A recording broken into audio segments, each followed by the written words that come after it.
Welcome back to Checkpoint. Tonight we have the Vice Chair of the Jubilee Party, David Murathe. We also have with us the Leader of Minority in the National Assembly, John Mbadi, who also is the Chairman of the Orange Democratic Movement. Before we go to the numbers and how you intend to approach this memoranda when it comes, you made a point before we went to break, and I want to put it to you, Vice Chair, that he spoke when the President was speaking and said this constitutional order that Kenya bestowed on themselves must be willing and ready to also fund it. Things don't just happen, it requires money.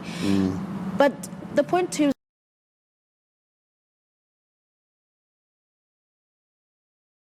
and so then it's one thing to say you've done it, it's another to not back that up with actions. So that the wage bill is a big problem in Kenya, the President is creating more. No, Sophia, you're looking at like 20 people. CASs are basically like assistant ministers. These guys have kept the ministers so busy, they are hardly ever even in the office. But they are PSs. To do the, no. They don't even accept to interrogate PSs. They want to interrogate the CS. So what has the government done? And that is a prerogative of the Public Service Commission in consultation with the executive to create positions of like assistant ministers who would then be going to parliament to be interrogated on the evidence. You're talking about 20 persons. Still, 20. You, on one hand, cannot say we're overrepresented and then we have to pay up and then come back. You understand in terms of perception and the President coming across as serious to deal with the wage bill problem. That was going to enable government to continue working. These guys can actually have CSs in Bunge the whole month. So you have CSs every because day. we need individuals so when to are they appear? ever supposed to be working? So and then when they don't work, they start criticizing the government. So the CSs are for appearing before Parliament. The CSs needed assistants who can go to Parliament to deal with the committees. These committees have become like a big headache to cabinet secretaries. No, the committees. Yes. No, actually, the committees have just become a big headache because they are demanding accountability. I don't think there is too much presence of CSs in Parliament now more than it was even in the 11th Parliament. I have been in this watch committee meetings. I don't see the presence of CSs that much, but even that, be that as it may, we have also the PSS, actually, who are supposed to be the ones who are running the day-to-day operations of ministries. Cabinet secretaries are supposed to be policy makers. But even if that were to be the case, to me, I think the creation of that position was unnecessary. But one thing that we need to agree on is that our government is bloated, whether executive, whether legislature. The only arm of government that probably I would be hesitant to talk about being bloated is probably the judiciary. But these two are bloated. That is something that one cannot deny. And it goes down up to the counties. You look at the kind of staff we have in our counties. So that is a debate that we can engage in as a country. I would be very dishonest to say that that is not an area to talk about. So to reduce even the numbers of constituencies to if that is practical. MPs. You know, many of us have spoken about 290 constituencies being too much. We have 47 counties, which many of us believe are just too many for a country like ours. And the duplication. This is a discussion that many of us who have been calling for a rethink and a relook at the Constitution, we have said it. The only thing that becomes a challenge is where you have already given a right to people of representation, then you take it. I wish we did this in 2010 when we were passing the Constitution, that we didn't add the 290 and the 80 more constituencies. But remember that time, there were people who thought that their areas were underrepresented, and we decided to put a formula in the Constitution. Okay. All right. So this is a debate that we can engage in, but that does not also take away a fundamental debate on our borrowing. The issue, Sophia, just allow me to say this. Look at our revenue. What are the sources of revenue in this country? We have 4 types of taxes. We have income tax, we have we have VAT, we have excise duty and custom duty. The tax that gives the highest revenue is income tax, which used to constitute 47% of our revenue in total. Now it is only 42. Why is it shrinking? It could be shrinking because income tax is pay as you earn and corporation tax. Why are we getting less corporation tax in terms of percentages and pay as you earn? It means that there's something in the economy that we need to address. Maybe we are, companies are not making profits as they used to make. Why? Maybe it is because, no, just listen, I'm just giving theories that need to be looked at, because you cannot deny the fact that income tax has shrunk from 47% to 2%. So there's a problem that has not been diagnosed. That needs to be addressed. That has not been diagnosed. Okay. And if probably we address those ones, if we address those ones, you know, when you interject, when I'm bringing an issue like this, it may get lost. We need to seriously look at the economy in total and see where we can raise more revenue. Probably we are not collecting more taxes because during your party time, you used to be in Kano. Remember during Moi's time? Never been in Kano. You have never been in Kano? I'm sorry then. During the Kano time. Yes, please, okay, yes. Yeah, during Kano time, remember people could leave working for Coca-Cola or those blue chip companies and go to work with KRA. Okay. Probably we have gone back to that place where the staff in KRA are not, there is corruption. Okay, I hear you, Chairman. But let us also agree, who is ultimately in charge of this policy framework? Because departmental committees interrogate their line ministries and they engage with the ministers and they agree about what are the priorities for this government and they agree about taxation measures. Let us look at even this one which is coming. It is called a supplementary budget. It will propose how to raise the money, the deficit, and it will also propose areas to chop. What are you as parliament, because you are the people's representatives, what are you going to do?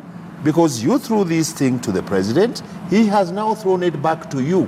What are you going to do in the best interest of this country?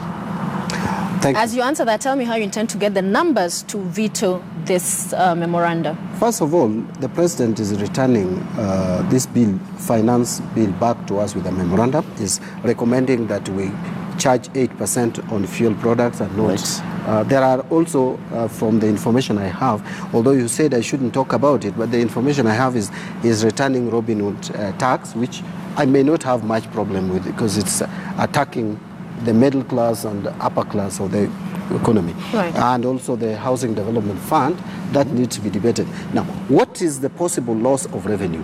The possible loss of revenue to this country is, I can call it, give it maximum 40 billion or even 50 billion that with I saw the 8 being projected. But with the 16, with the it 16, was over 70. Not really. Let me tell you, the government has been talking about VAT on fuel bringing 70 billion. We have different figures. Our figures is 40 billion. But call it even 70 billion. Call it 70 billion. The 70 billion, if the president returns this memorandum back to us, we deal with it, we will have that budget deficit to that tune. It is our duty as parliament to, through the supplementary budget, and we will exercise that duty. We will definitely look for areas to cut to make sure that that amount is found. So that is the work of parliament, working with the treasury. How will you veto this bill, this memorandum? 233 members of parliament. So you're saying you're getting into Jubilee's household and convincing... There is no party in this country which on its own can veto president.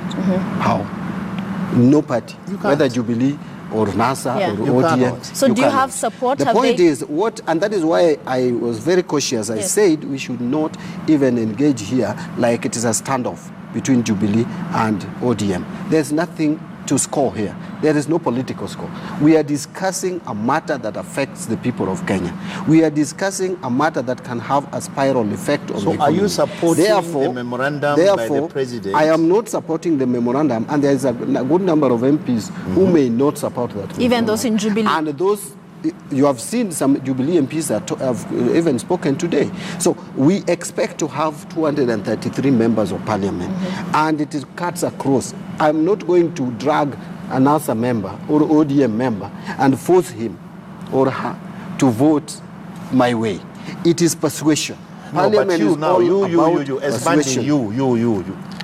In the best interest of Wanjiku, what are you proposing? Because the budget must balance Yes. The hole must be fixed. Yes. You do not expect to have all these programs and projects and going on, and you're not telling people where to get the money from. You're not even allowing the president to borrow. You're even putting a caveat on the president to stop borrowing.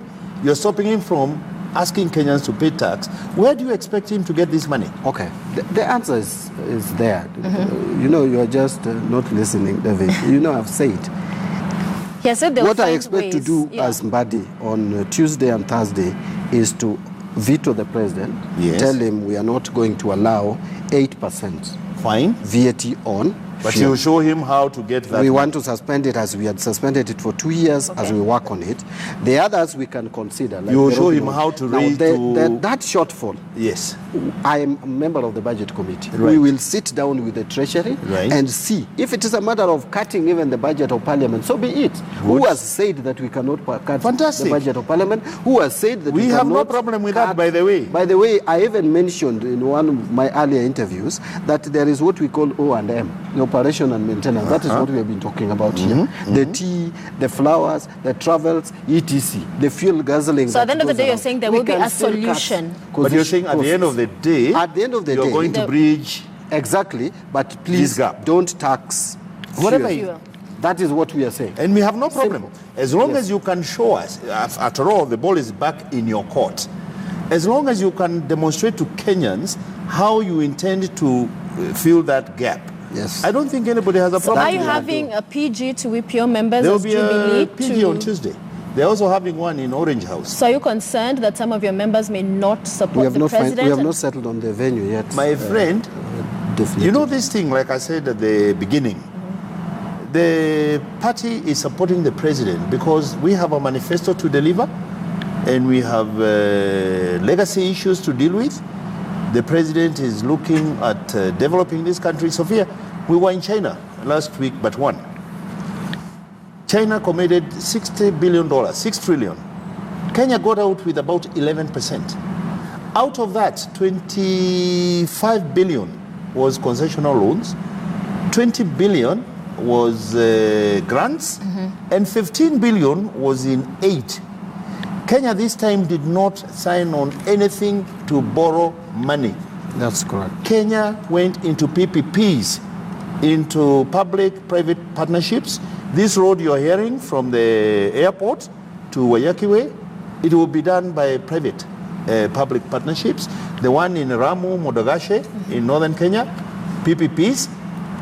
The emphasis now for the government of the Republic of Kenya is not to borrow. Because perhaps she has overborrowed, so she's been forced into such situations, not because... It is to bring investors. But are you not worried, as the vice chair of the party, economists we've been speaking to in the past week keep talking about an overborrowing, overspending, living beyond our means, and a government that has fiscal indiscipline that has gotten us to where we are? The president has addressed himself to that.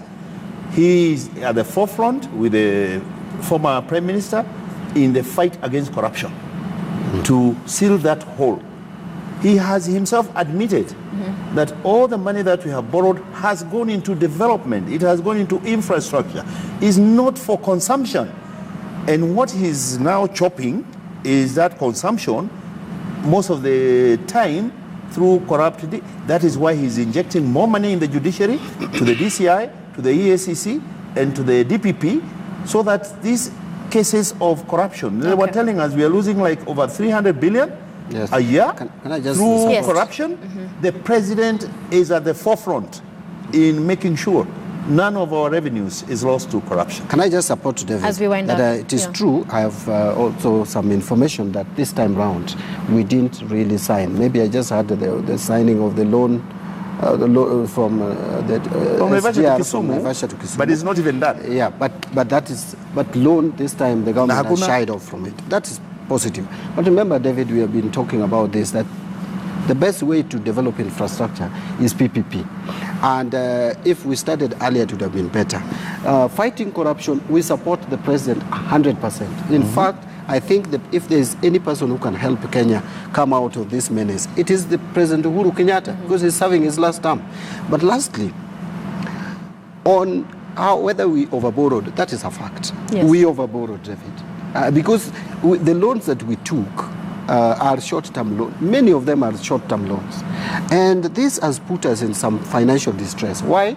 We used to pay, by the time Jubilee was coming into power, just about 240, 250 billion to pay, repaying back the loans. Now it is over 800 billion. We had only 1.8 trillion outstanding. Within 5 years, we have hit 5.1 trillion. That is something that we have has to concern as a country. And lastly, David, you said the money we have been borrowing is for development. True or not true? There is where we have had issues. Remember the first Eurobond. We asked the CS to tell us, the CS Treasury, to tell us exactly which projects it funded. The CS Treasury was not able to pinpoint those projects. We even heard that part of that money went to NYS, was cleaning Kibera Street, cleaning Kondele in Kisumu, cleaning Korogosho. So there have been some You cannot borrow money, even you, David, you cannot go to bank to borrow money to give a loan, a person who has the loan more, to cut grass in your home. That would be imprudent use of resources. Gentlemen, our time is up. Our time is up. Sophie, I also need 10 seconds. Our time is to up. have my last word in. The only reason people give you money is because you can pay it. Otherwise, there will be nobody to give you money. Number two, remember we are now paying the Kibaki debts. The Kibaki debts are now due. And we have taken also on new debt. So if you had a moratorium of 5 or 10 years for the Kibaki debts, they are now due for repayment. And the government is not about to renege on those repayments. And we have taken on new debt for, like, the SGR was not taken by the Kibaki government. The roads, which have gone to 10,000, 70% power connectivity. Look, you cannot have your cake and eat it. 10,000 what? We have to 10,000 kilometers. The president wind up mentioned there, 3,000 gentlemen. Thank you for making time for Checkpoint. Leader of Minority, Chairman ODM, John Mbadi, and David Murathe, Vice Chair, Jubilee Party. We'll wait to see how this plays out in the coming week, but at the end of the day, we're watching to see if the leadership will be able to figure out how to seal those budgetary gaps that exist. You're watching KTN News. Stay with us. When we come back, Robinson Okenya will have the sports news for you.